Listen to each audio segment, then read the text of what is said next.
because I haven't done a walkthrough in a while, and that's mainly because I haven't really been doing a whole lot of social media. Been doing mostly just like hiking, and we've been on vacation and just reading a lot, just doing a bunch of other stuff. But I thought I would go through a bit of what the garden's doing right now, because the light isn't absolutely terrible and it's not 100 degrees because the storm is in the process of blowing in. I'm hoping that it will actually rain. We shall see if it does, but kind of show you what it's doing. I just got through clearing some of the trellises from some of the spring stuff, so there'll be a few things that are kind of switched back in, but just show you what we got going on right now. It's June 16th, 17th, something like that, so midsummer. Still got a lot of the growing season left, so we'll see what we're getting now, what's coming up, and what I've got out here. It was totally just kind of a hodgepodge this year, put the bare minimum into it, just putting stuff in here to feed us and stuff that I know that we will eat. We've been exchanging a lot with the neighbors, like where I've harvested garlic, like we're exchanging for cucumbers because my cucumbers aren't producing yet, those kinds of things, and it's working. I mean, we're eating out of the garden, but it's not been hectic, which was the plan. I want it to be easy, and so this is my easy, messy garden right now. So here we go. Of course, the herb garden, as usual, is mass chaos. Oregano, the strawberries have taken off. We're still getting strawberries off that. This is a catnip that overwintered. This bush will probably end up being bigger than me before I know it. I was looking for the little bumblebee bee that I just seen on it. Oh, there he is. Yeah, they're everywhere. Just as far as like an update on the bees, 2 of the hives are still there, my neighbor's hives, but my hive and one of the other neighbor's hives absconded. Like, they survived the winter. We checked them shortly after, spring, and it got warm enough to really be checking on stuff, but they kind of ran for it, and we're waiting to see if we want to continue doing it. That's mint coming up there. The rosemary that's here, you see it's dying off. I'm going to end up pulling this out this year. The sage is down in there. This is dill that I planted in between. This is all still cold weather stuff that I put in here. Obviously, it's still doing really well. But there's dill right here. It's curly kale, like curly blue kale. There's kohlrabi. Chard is mixed in with this. Scarlet kale right here. I mean, look at that. Isn't that absolutely lovely? Like the colors and the textures of this. And then the rainbow chard. I absolutely love the colors in the rainbow chard. Been eating a lot of salads out of this. That's another kohlrabi right there. But I've got some basil plants in here that are kind of buried in there because I was expecting to pull more of this out. And as you can see, there's empty spots where I've been pulling stuff out. But they're doing so well, and none of them's gone to seed yet, even with our 100-degree days we've been having. So I'm leaving them alone. We're still eating on them. Obviously, some of them are nibbled, but the caterpillars seem to like the Brussels sprouts and the kohlrabi a lot better than they did the kale. So, I mean, the kale is looking great, and I'm just leaving these as like sacrifices to the caterpillars. So that's what's left of our turnips. I have been harvesting as we eat them. The flea beetles have absolutely decimated the leaves, but those are turnips, and they're still there because we're eating on them. That'll be the last of them. The purple potted peas were right here. I literally just pulled them off. You see all this mess over here I got to clean up? Just pulled them off. We'll probably put another round of beans on that, but we'll see. This was a volunteer tomato that started growing right here in this corner, and it's a tomato of some sort, because if you look down in there, it's got little brackets of tomatoes started, like little tiny ones. This is a banana boat squash. There's several of them here. I'll eventually be running them up this trellis, but this one got too big too quick while we were on vacation, so I'm just kind of letting it sprawl. I was looking to see if we had any fruits on it so I could show you. A lot of male flowers. Not seeing a whole lot of the female flowers on it. Just kind of looking to see. Oh, there's a female flower. It's just not opened yet. So they're there. They're just now getting started though. But yeah, you see the devastation of what the flea beetles can do. But the turnips are still in the ground and they're still there. So I'll be pulling them. I've been eating them in soups and things. But yeah, those squash will eventually be taking over everything over here. Now over here, we also have a random tomato growing in the path. I've left it alone because it's healthy and it'll probably produce something down the road. The snow peas were right here. I just pulled them off. You can see how the tomatoes here are just taking over. I had caged some of the bigger ones before we went on vacation because, you know, they were big enough to put the cages around. Well, the ones that were not blew up while I was gone, and they've kind of all hodgepodged over. I'm just leaving them alone for right now. And I mean, they're producing, like you can see, like down in here. I've got, these are the Roma tomatoes. You can tell a little bit by the shape of them. And I've got some that are bracket, like Tommy toes that are in there. A lot of them are still putting on. I've got some of the bigger ones starting over there. Those are the ones towards the back. This is a massive ground cherry that self-seeded. I did not plant ground cherry this year on purpose because I knew they would come back. But you see how big those are this year. So far, none of them have fallen off. I've not seen any yet, but that's one plant and it is absolutely taking over.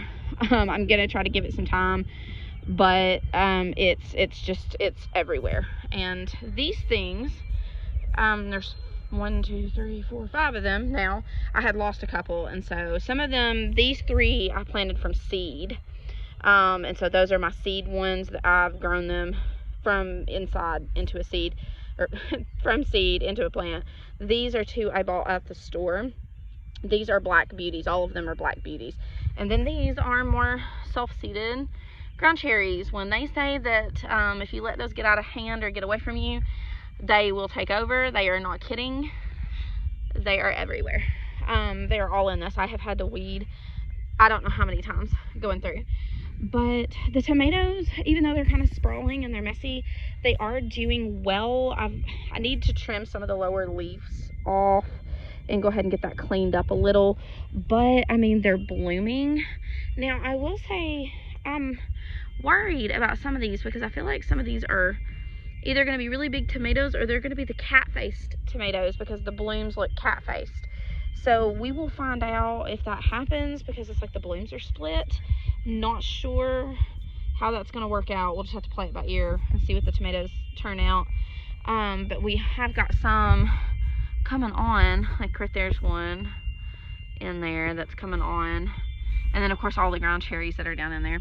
Now these are cucumbers. These are the silver slicers.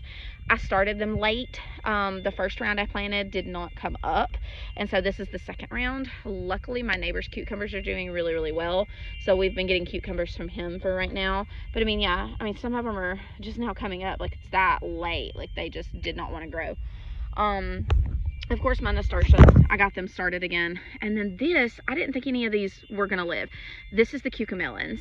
I planted a whole row of them right here, and obviously none of them came up, so I used some of the area for more cucumbers. But this one decided to come up under the nasturtium, so it's actually growing up through the nasturtium. And I'm just going to leave it alone because people say that they're really slow to get started, but once they get started they will absolutely take over. So I have a feeling it'll be all the way up this trellis and down the other side before I know it. So we're going to leave it alone and see what happens.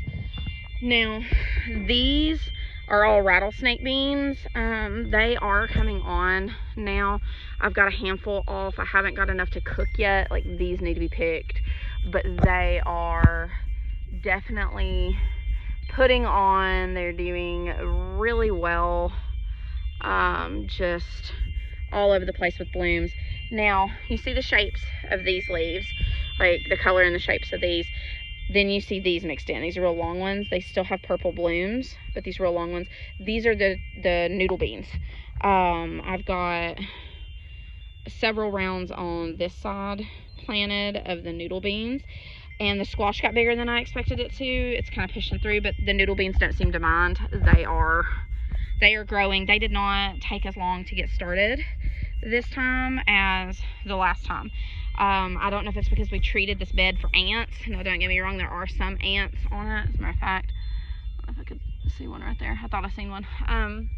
They are still on this plant. I still think that that's what's pollinating a lot of that, but it's not as bad this year. These are what we call the spaceship squash, but it's the pie patty squash. Obviously these leaves are massive. These plants got huge. I have weeded out some of the plants, and they're really, really big. I'm hoping that they do well long enough for the vine borers for us to get some squash out of it. This is another ground cherry that I left in this bed. Obviously it's huge too. It's competing with the squash. These are all okra, Alabama reds. The ones with the red stems are Alabama reds, and then there's other okra mixed in, like other types of okra that's just was seed we saved from last year. So it could be the Okinawa pinks, or it could just be your standard like green okra, but the ones with the red stalks are the Alabama red, because I specifically bought seeds for those and put them on this end so that they would grow. I really liked those last year and wanted more of them. So there are a couple of pepper plants in here. These are all going to be sweet peppers this year. I am not growing any hot peppers. They are a variety of colors. I'm trying to remember. I'll have to look up what some of their names are, but these are ones I grew from seed. That one, and then these three are ones that I bought at the store. This one is a giant Marconi, and it's starting to put on peppers. They will be like striped. You see how, oh, excuse me, not this one. This one's not striped. These are just really big sweet peppers that'll be good for cooking and roasting. Now these are the striped ones. You see how the leaves are variegated on this one? The peppers are variegated. Look at those peppers, aren't they pretty? And they're supposed to be really sweet, really tasty. That one is a candy cane chocolate cherry pepper. It's supposed to be a sweet pepper.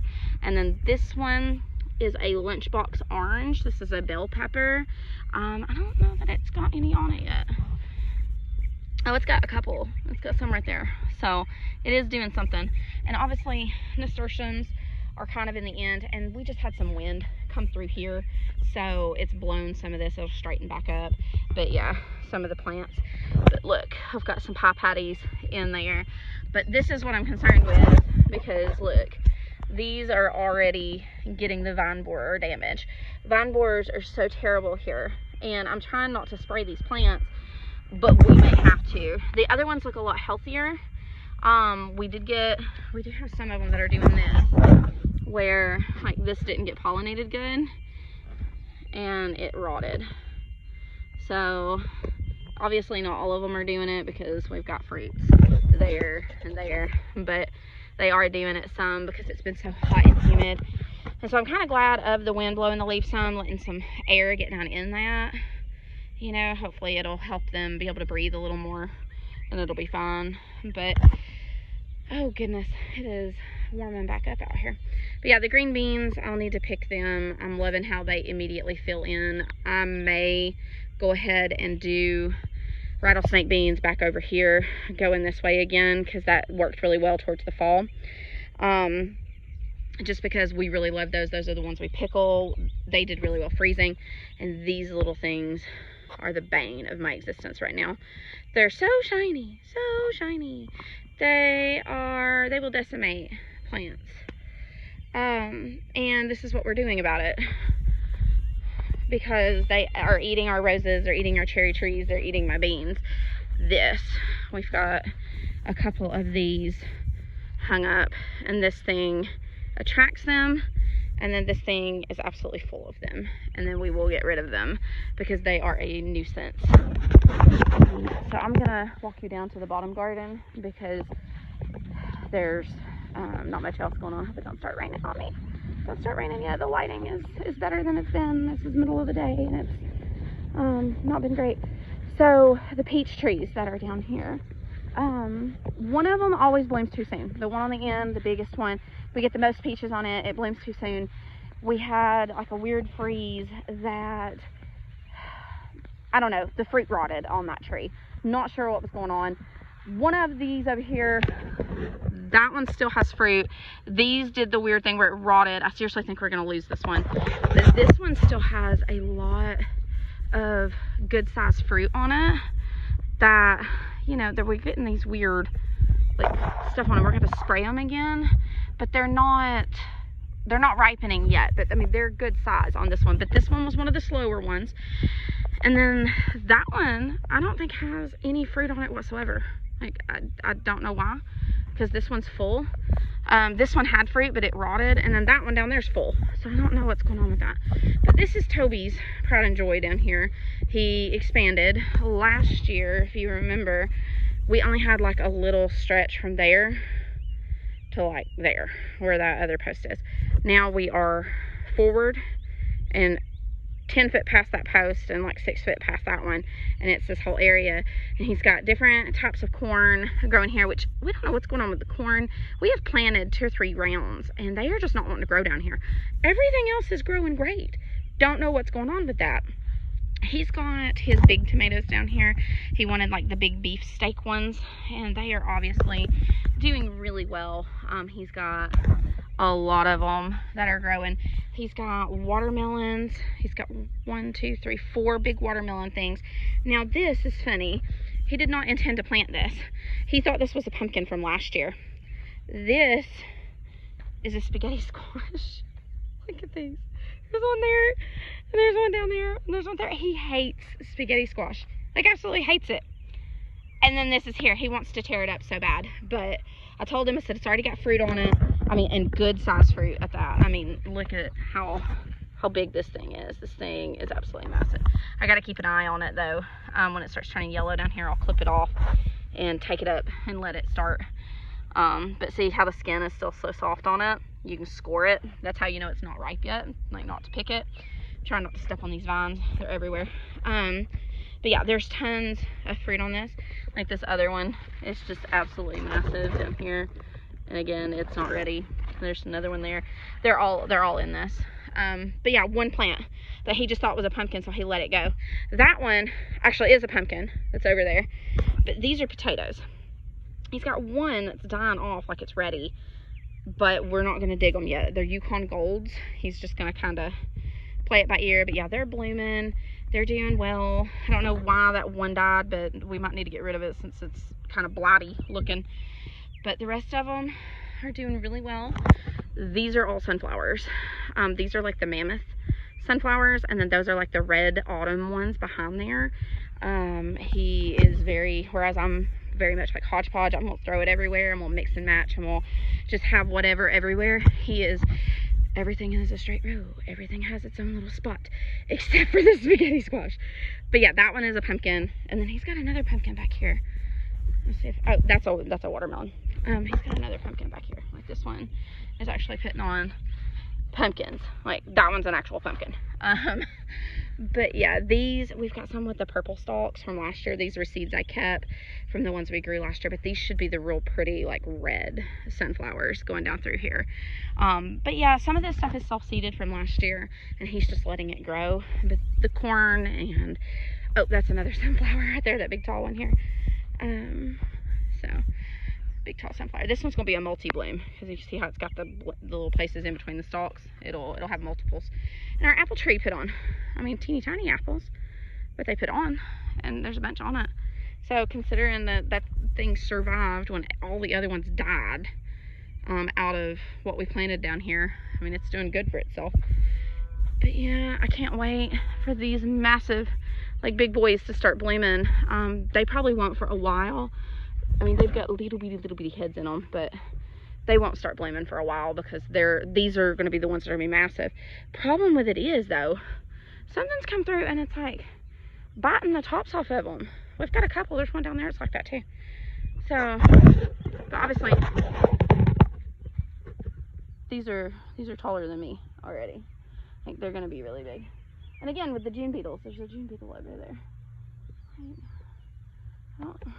I hate, not June beetles, Japanese beetle.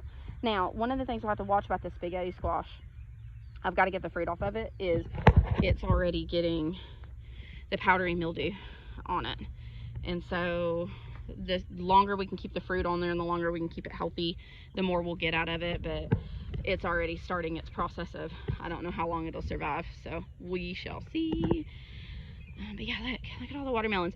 Now, the weird thing about the watermelons is that they're just now starting to put like blooms on, and we're not seeing any actual watermelons on them. Oh no! I don't want to step on it. I didn't. Okay, good. I'm good. There's so many vines. I'm trying not to step on them. But I don't really see any. But it has been super, super hot here the last couple of weeks. We were gone. We were in Yellowstone the week before all the chaos hit. So we were in Yellowstone June 1st. And then we were gone from like June 1st to like June 10th. And so everything, I kind of got everything as prepared as I could here and harvested what I could. And then what I couldn't, it just had to be left for the time being. And it got super hot here. We were packing for snow there, which was so crazy. Weather was wonderful. But you come back here and it's 95 and 100 degrees. I'm not kidding, it was 100 degrees at 6 p.m. yesterday. It's awful. It's going to be 101 several days next week. It's a little chaotic as far as that goes. But we're dealing with it. We're watering late in the evening, like literally right at dark, so we're not roasting our plants. But we shall see how much longer that cold stuff lasts. I'm really kind of surprised that the kale has not gone to seed at this point. But it's so healthy. I have never grown kale this healthy. Oh, random toy. One of you kids. Surprised that hasn't been run over by the mower. But when you have kids and stuff, these are randomly out here, but the heat, really thought the kale would be gone by now. Oh, I don't even know if I mentioned what these flowers are. So up here, veggies did not do well in garden blue, and so I've done nothing but flowers in this. I did have the garlic in here. I had garlic all in here, and then I pulled the garlic up a few weeks ago before we left and braided it and put it up. These are all marigolds that we put in. It's a nasturtium from seed, nasturtium. Those, the violas, the jumping jack violas, those came up on their own. Just kind of left it alone. These are the zinnias from last year. These big red zinnias I loved. Those are some smaller zinnias, those little orange ones. These are all poppies. These are different colors of poppies. They're a little windblown and they're so fragile.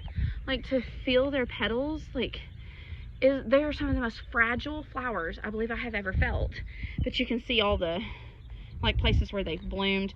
There's some others here that I'm waiting for them to bloom, but they're getting there. These are another type of flower. I'm waiting to see what they do. I planted all kinds of colors, just kind of 3 flowers in there. So we'll see if they actually do anything. But anyway, I'm gonna get off here. I'll upload this later just to kind of give an update. So I haven't died or fallen off the face of the planet. I've been living life and I haven't really been doing a lot of social media. So I will probably keep doing that. I may do an update in a few weeks again when we start getting some of the bigger stuff in. I don't know. We'll play it by ear, see what we do. But hope you enjoyed the little walkthrough of the garden in the middle of the summer while I have this moment of reprieve from the 100-degree weather. Wherever you are, hope you're staying cool. Have a good week and enjoy your weekend.